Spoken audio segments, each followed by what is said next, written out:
Hello everyone. This is a story of two goats.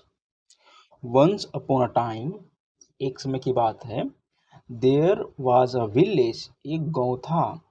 There was a small river in the village. Village में एक small river भी था. On the river there was a bridge. जहाँ उस river पे एक bridge, एक पुल भी था. The bridge was so narrow that only one person could cross it at a time. Means narrow मतलब होता है पतला. हम लोग पेंडो करवाते हैं narrow. तो ब्रिज इतना पतला था कि उस पे एक बार में एक ही कुछ भी पार हो सकता था. एक ही पर्सन एक बार में उसको गुजर सकता था. ठीक है. एक दिन क्या हुआ? One day two goats coming from opposite directions were crossing the bridge. एक दिन दो गोट्स ऐसा रख के एक इधर से और एक इधर से ये दोनों आ रहे थे और दोनों को पुल को पार करना था. They both reached the middle of the bridge. वो दोनों अपना ईगो में है, ब्रिज के बीचों बीच आ गया है. अब देखिए आगे क्या होता है.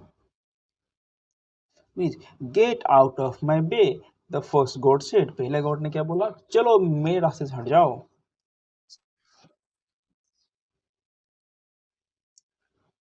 Y should I. मुझे क्यों हटना चाहिए? ये सेकेंड गॉड का रिप्लाई था.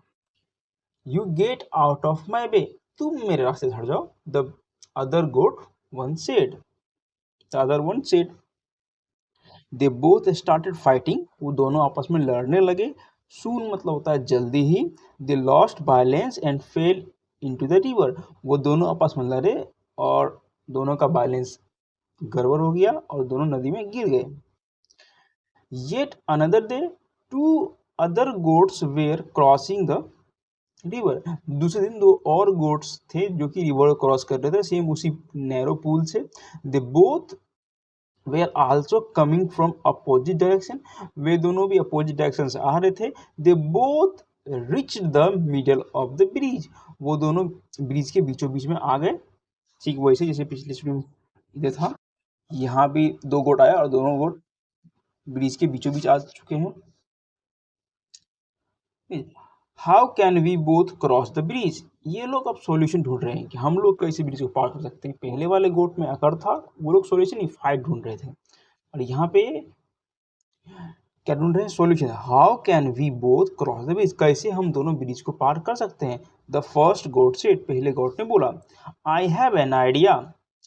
Saying this the other goat. दूसरे गोट ने क्या बोला? मेरे पास तो एक आइडिया है. Set on the bridge. Bridge पे बैठ जाओ. The other goat walk over her. और दूसरा गोट उसके ऊपर से चला जाएगा. इसका मतलब ये है नॉट उसके चलते हुए उसके ऊपर से चला जाएगा, बस कूद के निकल जाएगा. The other goat walk over her. Thus इस प्रकार क्या हुआ? They both were able to cross the bridge. दोनों एक बार में ब्रिज को क्रॉस कर गए. ओके. हम लोग देख लेते हैं इधर, इसमें ही देख लेते हैं कि इसको बोलते हैं डबल कोट, इसको बोलते हैं कोमा, और एन. एन क्या है? एन को बोलते हैं आर्टिकल. आर्टिकल तीन गो होता है, ए, एन और द. एन का यूज करते हैं जब वोवेल साउंड वाले वर्ड से पहले. ठीक है. आइडिया. आइडिया क्या? आई शुरू हो रहा है या फिर हिंदी का ही देखते हैं. आई तो ओ आ गया, ओ आ गया तो एन लगेगा. वोवेल साउंड जब आता है स्टार्टिंग में किसी वर्ड का, उससे पहले हम लोग एन लगाते हैं और नाउन होना चाहिए वो. और एन द प्लस के बाद जब भी आएगा ये सिंगुलर नाउन ही आता है. Okay. On the bridge. Bridge के ऊपर बैठने से नहीं बोलते हैं ऑन. किसी चीज के अंदर तो बोलते हैं इन. ऊपर में हो, ऊपर में हो और मूवमेंट कर रहा हो तो उसको बोलते हैं ओवर. ठीक है. इसलिए ओवर दिया है. एक गॉड दूसरे के ऊपर चला जाएगा तो ऊपर में है और मूव कर रहा है, that is we use preposition over. Okay. आज का स्टोरी यहीं खत्म होता है. जो जो लोग सब्सक्राइब नहीं किए कर लीजिए प्लीज. लाइक भी कर दीजिए.